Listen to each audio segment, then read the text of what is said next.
மனிதனின் அறிவுத்திறனை காட்ட வேண்டும் என்பதற்காக ஒரு சயின்டிஸ்ட் ஒரு எலியை வளர்த்து வந்தார். அந்த எலிக்கு ஒரு பழக்கத்தை கற்றுக் கொடுத்தார். எப்போதும் பசிக்கும்போது எலி கூண்டுக்குள் இருக்கும் மணியை அழுத்தும். அப்பதான் சாப்பாடு கிடைக்கும். இது ஒரு விஞ்ஞான சாதனை போல் இருந்தது. எலியை இவ்வளவு கட்டுப்பாட்டுடன் வளர்த்துவிட்டேன் என்று அவர் பெருமையாக கூறினார். ஒரு நாள் அவர் ஒரு புதிய எலியை பிடித்து வந்தார். அதையும் அதே கூண்டில் வைத்தார். இப்போது 2 எலிகளும் அமர்ந்து பேச ஆரம்பித்தன. புதிய எலி மெதுவாக கேட்டது, இந்த மனிதர் எப்படி? அதற்கு பழைய எலி சிரித்து கொண்டே சொன்னது, இவனா ரொம்ப தத்தி. மணி அடித்ததும் சாப்பாடு கொண்டு வர இவனை பழக்கப்படுத்தி வச்சிருக்கேன்.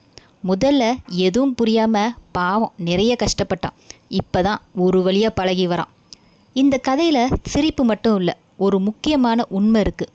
நாம் ஒருவரை மாற்ற முயற்சி செய்யும்போது நாமே அவரால் மாற்றப்பட்டு விடலாம். பழக்கம் என்பது ஒருபோதும் ஒரு தரப்பின் முயற்சியால் மட்டுமில்லை, அது இருபுறமும் ஏற்படும். உங்களுக்கு இந்த கதை பிடிச்சிருந்தா ப்ளீஸ் லைக் பண்ணுங்கள், ஷேர் பண்ணுங்கள், சப்ஸ்கிரைப் பண்ண மறக்காதீங்க. தேங்க்யூ.